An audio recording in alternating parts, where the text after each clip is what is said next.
प्रयागराज के दूसरे दिन में हमारे दिन की शुरुआत हुई। ये सब करने से ये सारे काम ख़त्म करे उठ गए थे 9 बजे के आसपास, क्योंकि रात में लेट सोए थे। ये अपना खाया, आराम फरमाया जा रहा है और खाया जा रहा है। और मेरे को बोला जा रहा है कि तुम्हारे लिए ये कल रखे गए थे जिन्हें आज खा रहे हो। मैंने बोला मेरे को टाइम ही नहीं मिला। दीदी ने अपनी एक्सरसाइज ख़त्म करी, उसके बाद अपना प्रोटीन शेक पीना उन्होंने ज़्यादा ज़रूरी समझा। मैंने कहा हाँ, वीडियो में दिखाओ कि तुम प्रोटीन शेक पी रही हो। फिर ये सेल्फ ऑब्सेशन तो ज़रूरी है। उसके बाद ये हुआ कि चलो भाई, ट्यूसडे का दिन है तो मंदिर चलना है। तो सारे लोग रेडी हुए। दीदी की कॉपी करेक्शन में ड्यूटी थी, तो ये था कि पहले मंदिर चलेंगे, उसके बाद फिर उनको छोड़ देंगे वहाँ पे। तो रेडी हुए हम सब लोग, तीनों हमने ग्रीन का आज कॉम्बिनेशन सोचा था। हालांकि इत्तेफाक से हो गया ये, मेरा और एंजल का तो सेम था, ग्रीन टी शर्ट। और ये दीदी को ये करना था, लेकिन ये इनसे हो नहीं पा रहा था। तो बोल रही हैं कि करते क्या हो तुम लोग, समझ ही नहीं आता है। मैंने कहा मत समझो, रहने दो। उसके बाद निकले हम लोग। यहाँ का सबसे प्राचीन मतलब हनुमान मंदिर है। काफ़ी पुराना मंदिर है और काफ़ी मान्यता प्राप्त है। तो जब भी मैं यहाँ आती हूँ तो यहाँ मिलते हैं। यहाँ लियो जैसा एक मिल गया, इसका नाम है नियो, और इसको भी प्यार किया मैंने। उसके बाद फिर ये जो गली के कुत्ते थे इनको भी प्यार करा। फिर उसके बाद हम सब निकल गए। तीनों लोग हम निकले। घर से 2-3 किलोमीटर दूर ही था और पूरे शहर में हम ट्रिपलिंग करते घूम रहे हैं। दीदी का कुछ कॉलेज का काम आ गया था, तो उनको रास्ते में ही वो काम अपना ख़त्म करना पड़ा और हम लोग निकल गए। फिर उसके बाद हम मंदिर पहुंचने ही वाले थे और हम मंदिर पहुंच गए घर से, क्योंकि मेरे ख्याल से 20-25 मिनट का रास्ता था। तो हम तीनों लोग पहुंचे और यहाँ पे काफ़ी 2-3 मंदिर बने हुए थे, जिनमें हनुमान जी की मूर्ति थी और राम और सीता मैया और लक्ष्मण जी की मूर्ति थी, और काफ़ी सारे और भी मंदिर थे। और हनुमान चालीसा सब वहाँ पढ़ रहे थे, हमने भी पढ़ा। और उसके बाद यहाँ पे एक मंदिर था जिसमें 11 शिवलिंग थे और ये सारे मतलब बहुत ही सुंदर बने हुए थे। फिर उसके बाद हम लोग पहुँच गए अपने ब्रेकफास्ट की जगह में, जहाँ पे हमने एक दिन पहले भी वही सेम ब्रेकफास्ट करा था और आज भी हमने सेम ब्रेकफास्ट करा। ये मतलब वाकई में बहुत ज़्यादा ही अच्छा है। इस वजह से दीदी हर दिन वहाँ मेरे को लेके गई। 2 दिनों से तो फ़िलहाल मैं वहीं ही जा रही थी।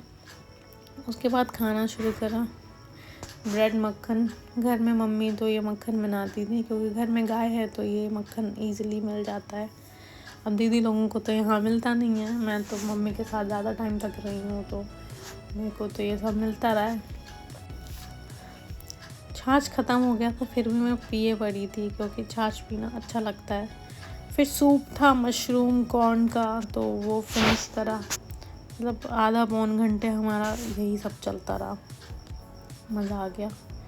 हम दोनों बैठे हैं पेड़ की छाँव में और बातें कर रहे हैं। कुछ इम्पोर्टेंट डिस्कशंस चल रहे हैं हमारे, बहुत ज़्यादा ही वाले।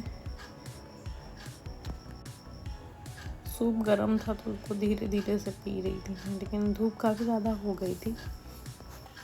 मज़ा आ रहा था खा के जो भी था, क्योंकि मंदिर जाना था तो कुछ खाए नहीं थे। तो 12-1 बजे के आसपास ये नसीब हुआ खाने के लिए। तो बहुत ज़्यादा ही भूख लग रही थी।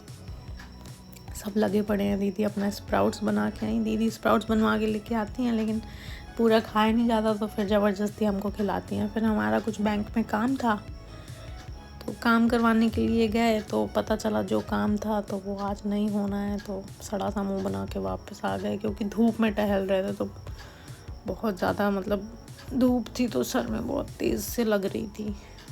ये पूरी स्कूटी में उड़ उड़ के ऐसे बालों की हालत हो गई। फिर उसके बाद कुछ कैफ़े में काम था हमारा, तो पीछे पोस्टर लगा था, तो उसको देख के हंस रहे थे। फिर कैफ़े में अपने काम फिनिश करवाए। यहाँ लग गया हमको 1.5-2 घंटे लगभग। उसके बाद फिर हम लोग निकल गए वापस घर के लिए। और ये देखो बच्चा स्टंट करता हुआ, इनको मतलब डर भी नहीं लगता है। फिर उसके बाद सारे रास्ते हम लोग घूम ही रहे थे घर जाने के लिए। पहुँचे हम लोग आधे पौन घंटे में घर। बुरी हालत हो गई थी, स्कूटी में इतना चलने की हालत नहीं है, ऐसी हालत हुई। आ गए घर और बस घर में 1 घंटा रेस्ट करा, दूसरा काम आ गया। दूसरा काम ये था कि कुछ डॉक्यूमेंट्स वगैरह आने थे मेरे गांव से, तो मेरे को जाके स्टेशन में कलेक्ट करने थे।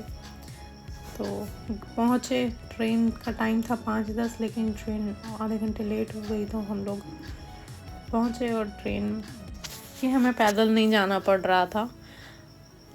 फिर उसके बाद वहाँ स्टेशन में खड़े होके भी हमारी एक ज्ञानवर्धक कुछ कन्वर्सेशन चल रही थी कि ऐसे करने से वैसे हो जाता है, वैसे करने से ऐसे। और नींद इतनी तेज़ आ रही थी कि हमें पैदल नहीं जाना पड़ रहा था। फिर उसके बाद वहाँ स्टेशन में खड़े होके भी हमारी एक ज्ञानवर्धक कुछ कन्वर्सेशन चल रही थी कि ऐसे करने से वैसे हो जाता है, वैसे करने से ऐसे। और नींद इतनी तेज़ आ रही थी और धूप पे स्टेशन में आके खड़े हुए हैं, ट्रेन का वेट कर रहे हैं। ट्रेन आधे घंटे तक हमको इंतज़ार करवाई और हम वहाँ खड़े रहे काफ़ी देर तक। फिर उसके बाद फाइनली ट्रेन आ गई। दिख रही है हमें कि ट्रेन आ रही है। लो जी, आ गई हमारी ट्रेन। और हमें सामान कुछ कलेक्ट करना था। फिर हमने सामान कलेक्ट करा अपना प्रयागराज स्टेशन में खड़े होके।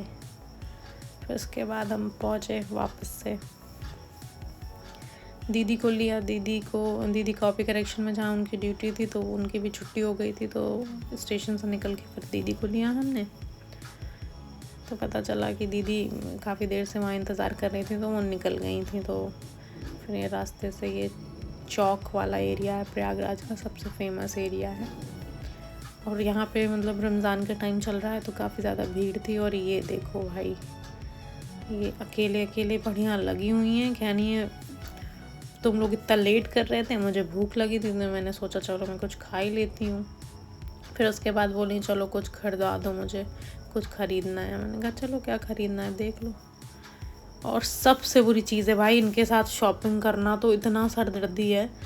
ये मतलब 15 मिनट की चीज़ को 1 घंटे में ऐसे चुटकियों में कन्वर्ट करती हैं। और हम लोग, मैं और एंजल, इतने परेशान हो गए कि इनको लेना क्या है कभी समझ ही नहीं आया। मैंने भी सोचा अपने लिए कुछ देख लूँ, तो मेरे को भी नहीं कुछ समझ आया ज़्यादा, तो मैंने अपने लिए कुछ भी नहीं ख़रीदा। दीदी को जो सामान चाहिए था तो उन्होंने अपने लिए ख़रीदा। और दीदी का ये था कि चेंजिंग रूम में जाके चेंज कर करके दिखा रही हैं कि क्या अच्छा लगेगा मेरे पे, क्या अच्छा नहीं लगेगा। मतलब कंफ्यूज रहती हैं इतने सारे कपड़े ट्राई करने के बाद भी। और ये एंजल थक चुकी थी भयंकर, और मैं भी बहुत ज़्यादा थक चुकी थी। फिर ये मैंने बोला कि दिखाओ तुम सब क्या क्या पहन के दिखा रही हूँ मुझे, मैं बताती हूँ क्या लेना है क्या नहीं। मतलब इनको जब तक बिल्कुल कंफर्टेबल क्लॉथ ना हो तब तक इनको खुद नहीं समझ आता। और ये मैं पूरे मार्ट में टहल रही हूँ यहाँ से वहाँ कि भैया प्लीज़ अब तो चल लो। इतनी देर में इन्होंने 3 से 4 कपड़े चेंज करे। और ये यहाँ मेरा मजाक बनाया जा रहा है क्योंकि मेरे को गुस्सा आ रहा था। तो एंजल कह रही है हंस लो, इतनी गंदी शक्ल मत बनाओ। और फाइनली जो इनको लेना था उन्होंने ले लिया। चेकआउट का टाइम हुआ और बहुत खुशी थी कि भाई अब घर जा रहे हैं हम। फिर हम लोग घर पहुँचे, ऐसी कुछ हालत हुई हमारी। और दीदी की रात में ट्रेन थी, तो फिर एक बार हमें बाहर निकलना था। फिर 10:30 की उनकी ट्रेन थी। फिर उनके लिए सारा खाना वाना पैक करा, क्योंकि वो नहीं खाती हैं ट्रेन का खाना। उनका बाहर के चाट पकौड़ियाँ तुमसे खाई जा रही हैं, ये घर बाहर का ट्रेन का खाना नहीं खाया जा रहा। तो बोल रही बकवास मत करो ज़्यादा, चलो चुपचाप से छोड़ने मुझे। ऑलरेडी ऊपर पंखा चलता है, नीचे बेबी सो नहीं पा रही है। बेबी तो बस सुबह से शाम तक ट्रेन के चक्कर काट रही है, स्टेशन के चक्कर काट रही है। फिर ये इनकी फाइनली ट्रेन। और ऑलरेडी जब थके हुए होते हैं तो प्लेटफॉर्म नंबर 1 में ना आके प्लेटफॉर्म नंबर 10 में आती है ट्रेन, तो इतना चलना पड़ता है। ये इनके हमने बिस्तर बिछा दिए और फिर इनको हमने ट्रेन में बिठाया। हमने कहा भैया खाओ अपनी दवाई ववाई और सो जाओ। तो ये आई लेटी और हम लोग घर की तरफ प्रस्थान कर लिए फाइनली।